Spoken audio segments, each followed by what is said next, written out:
Assalamualaikum warahmatullahi wabarakatuh. Kami dari kelompok 5 akan membawakan storytelling bertema Hijrah Siliwangi dan juga Long March Siliwangi. Sebelumnya, perkenalkan nama saya Nabila Sri Awalia dari kelas 11 IPA 3. Perkenalkan, nama saya Dwi Nabila Juliani. Perkenalkan, nama saya Ismiati Anu Husnaini AL. Perkenalkan, nama saya Ilham Mauludin. Perkenalkan, nama saya Radianya Dikawi. Perkenalkan, nama saya Ripal Numanilal.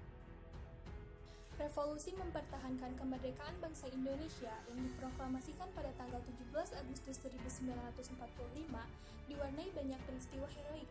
Di antara kisah-kisah kepahlawanan pada masa ini terjadi saat 3 brigade pasukan divisi Siliwangi harus melakukan perjalanan panjang yaitu Hijrah Siliwangi dan juga Long March Siliwangi di belakang garis musuh pada sepanjang tahun 1948 hingga tahun 1949. Perjanjian Renville yang dimulai pada tanggal 8 Desember 1947 mengakibatkan wilayah Indonesia hanya terdiri dari Yogyakarta, sebagian Jawa Tengah, dan sebagian Sumatera. Oleh karena itu, pasukan Tentara Nasional Indonesia terpaksa harus menarik diri dari daerah-daerah yang diklaim sebagai wilayah Belanda.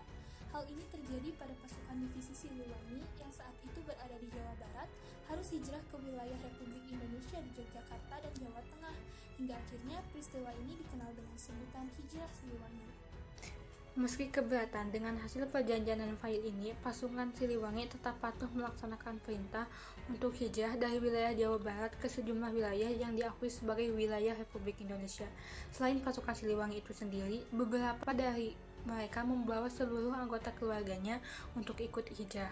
Seluruh rombongan divisi Siliwangi yang akan hijrah bertemu di Cirebon untuk melalui keberangkatan. Rute perjalanan terbagi menjadi dua, yaitu rute darat kereta api dan rute laut yaitu kapal laut. Ada pula yang kemudian berjalan kaki pada 22 Februari 1948.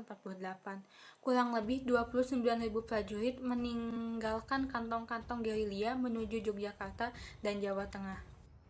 Hingga pada tanggal 19 Desember 1948, militer Belanda menyerang dan berhasil menduduki kota Yogyakarta. Agresi militer kedua yang dilakukan Belanda ini dengan sendirinya membatalkan perjanjian Renville. Seiring batalnya perjanjian Renville sesuai instruksi dari Panglima Besar Jenderal Sudirman, pasukan Siliwangi yang berada di Yogyakarta harus kembali ke kantong-kantong pertahanan di Jawa Barat guna membantu mempertahankan eksistensi pemerintah Republik Jawa Barat. Peristiwa kembalinya pasukan Siliwangi ini kemudian dikenal sebagai peristiwa Long March Siliwangi. Aksi Long March pasukan Siliwangi untuk kembali ke wilayah Jawa Barat pasca terjadinya agresi militer Belanda yang kedua bukanlah hal yang mudah dilakukan. Berbeda dengan peristiwa hijrah yang berada dalam suasana gencatan senjata, aksi Long March harus ditempuh pasukan Siliwangi dalam situasi perang. Peristiwa ini merupakan gerakan penyusupan yang dilakukan divisi Siliwangi dengan menghindari pertempuran. Tujuannya agar pasukan Siliwangi bisa sampai di Jawa Barat dengan kekuatan optimal dan siap berperang untuk jangka waktu yang panjang melawan pasukan Belanda. Long March pasukan Siliwangi dilakukan dengan berjalan kaki mulai dari daerah Jawa Tengah dan Yogyakarta menuju ke arah barat melewati sejumlah daerah seperti Wonosobo, Banjarnegara, Purwokerto, Brebes hingga akhirnya sampai ke wilayah Jawa Barat. Pasukan Siliwangi harus menempuh ratusan kilometer dalam puluhan hari.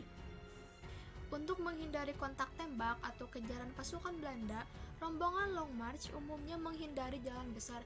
Pasukan Siliwangi lebih memilih melewati lembah, menyeberangi sungai, memasuki hutan, berjalan di tengah ladang, perkebunan, dan kawasan perdesaan.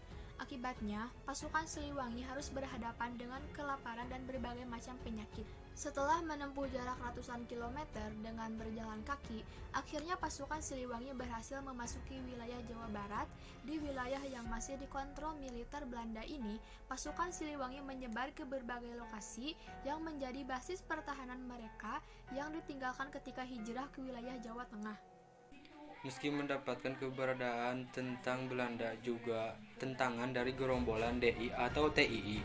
Kembalinya pasukan divisi Siliwangi ke wilayah Jawa Barat secara umum disambut gembira oleh rakyat.